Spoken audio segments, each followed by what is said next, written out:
राधे दोस्तों, जय श्री कृष्णा। स्वागत है आपका हमारे चैनल पर। चलिए आज गुप्त नवरात्रि के चौथे दिन माँ भुवनेश्वरी की पूजा, व्रत कथा और पूजा किस प्रकार से करें, क्या करें इस दिन और क्या नहीं करें, इसी वीडियो के साथ हम आपके बीच में उपस्थित हुए हैं। परंतु उससे पहले यदि आप हमारे चैनल पर नए हैं तो प्लीज़ चैनल को सब्सक्राइब कर लीजिए, बेल आइकन प्रेस कर दीजिए और एक प्यारा सा लाइक कर दीजिए। चलिए सबसे पहले सुनते हैं माता भुवनेश्वरी की व्रत कथा।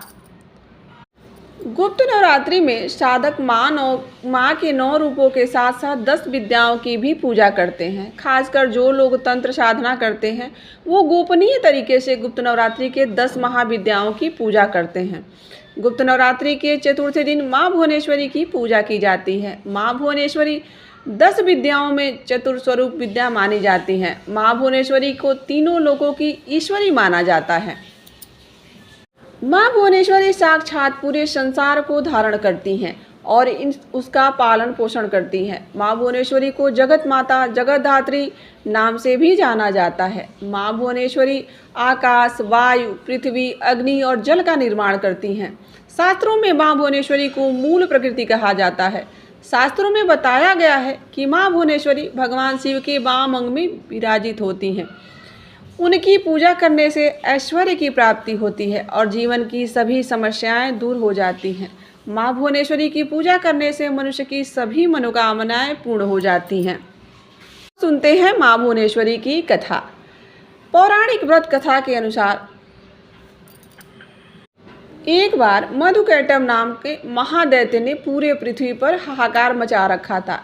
तब सभी देव मिलकर भगवान विष्णु के पास गए और उन्होंने भगवान विष्णु से उनकी निद्रा त्यागने की प्रार्थना करने लगे ताकि वे जल्दी से उठकर और मधुकैटभ को मारकर उनकी रक्षा कर सके।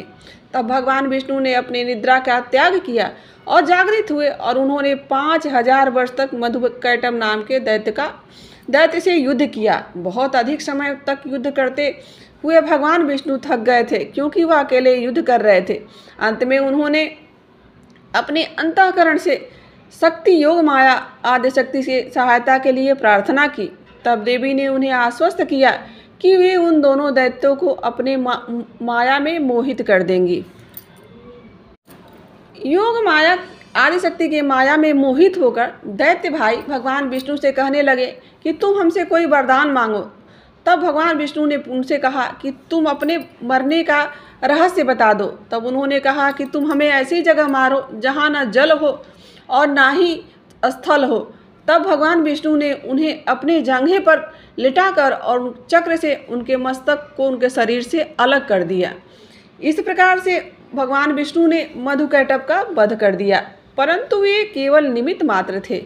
उन्होंने उसके बाद ब्रह्मा, विष्णु और शंकर जी, देवी आदि शक्ति, योग निद्रा, महामाया की स्तुति प्रारंभ कर दी, जिससे प्रसन्न होकर आदि शक्ति ने ब्रह्मा जी को सृजन, विष्णु जी को पालन और शंकर जी को संहार का देवता चुना।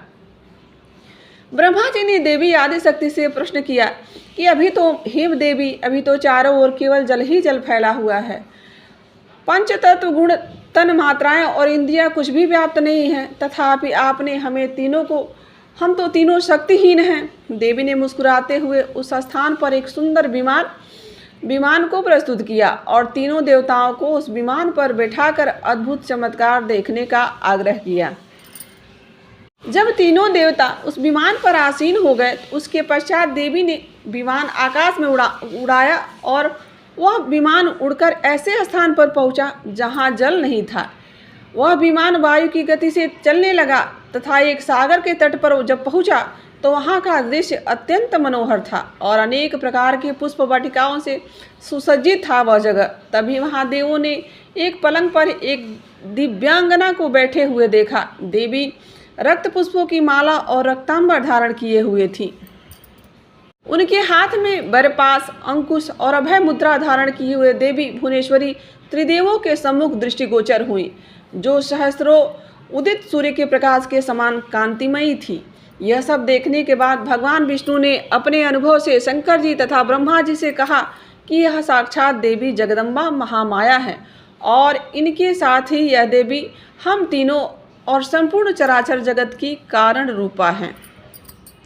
तीनों देवों देव भगवती भुवनेश्वरी की स्तुति करने में निमित्त हो गए और उनकी चरणों के जब निकट गए, तीनों देवों ने देवी के चरण कमल के नख में संपूर्ण जगत को देखा। यह सब देखने के बाद त्रिदेव यह समझ गए कि देवी संपूर्ण ब्रह्मांड की जननी हैं। प्रेम से बोलिए माँ भुवनेश्वरी देवी की जय। दोस्तों, यह थी भुवनेश्वरी देवी की कथा। अब जानते हैं उनकी पूजा विधि। सबसे पहले तो माँ भुवनेश्वरी ऐसी शक्ति हैं जिसके सृष्टि क्रमशः माँ लक्ष्मी स्वरूप माना जाता है। आदिशक्ति भगवती माँ भुवनेश्वरी भगवान शिव की सभी लीलाओं में उनकी सहचरी हैं। माँ भुवनेश्वरी का स्वरूप बहुत ही सौम्य और इनके समस्त अंग कांति से परिपूर्ण हैं। ये अपने सभी भक्तों को अभय और समस्त सिद्धियां प्रदान करती हैं।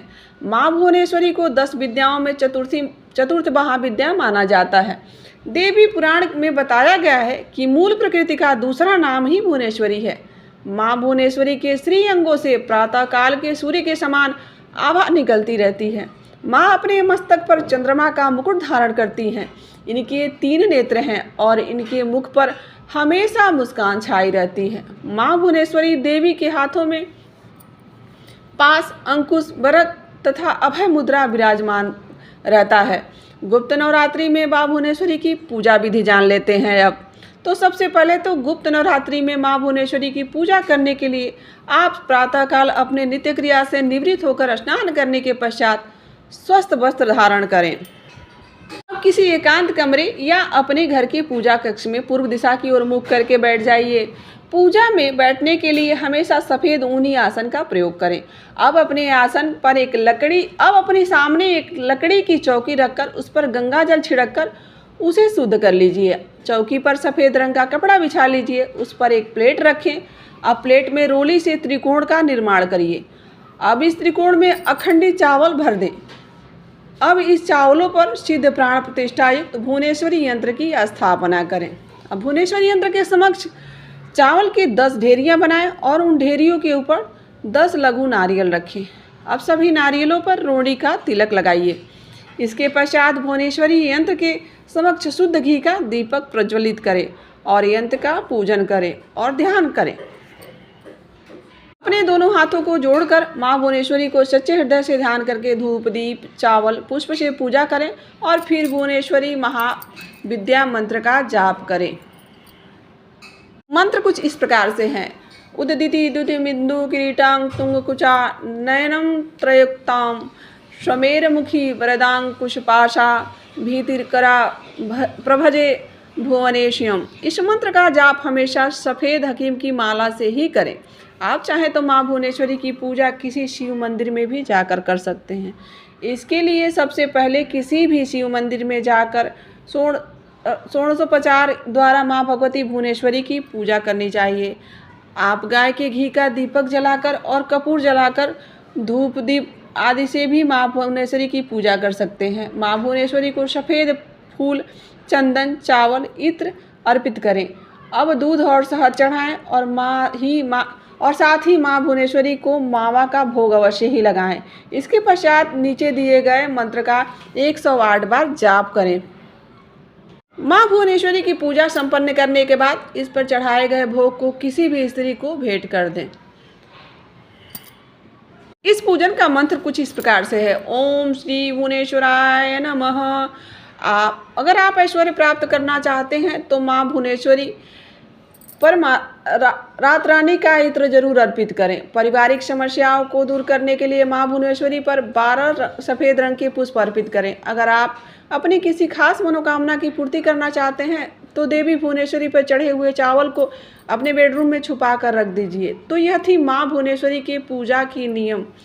अब जानते हैं माँ भुवनेश्वरी की विद्या की साधना करने के लिए उपासक सभी सामग्री के खास रूप से युक्त होना चाहिए। जानते हैं कि क्या चढ़ाना चाहिए। अगर ऐसा नहीं हुआ तो आप माँ भुवनेश्वरी की उपासना नहीं कर पाएंगे। जो कुछ चीज़ें हैं उसे आप ज़रूर एकत्रित कर लीजिए।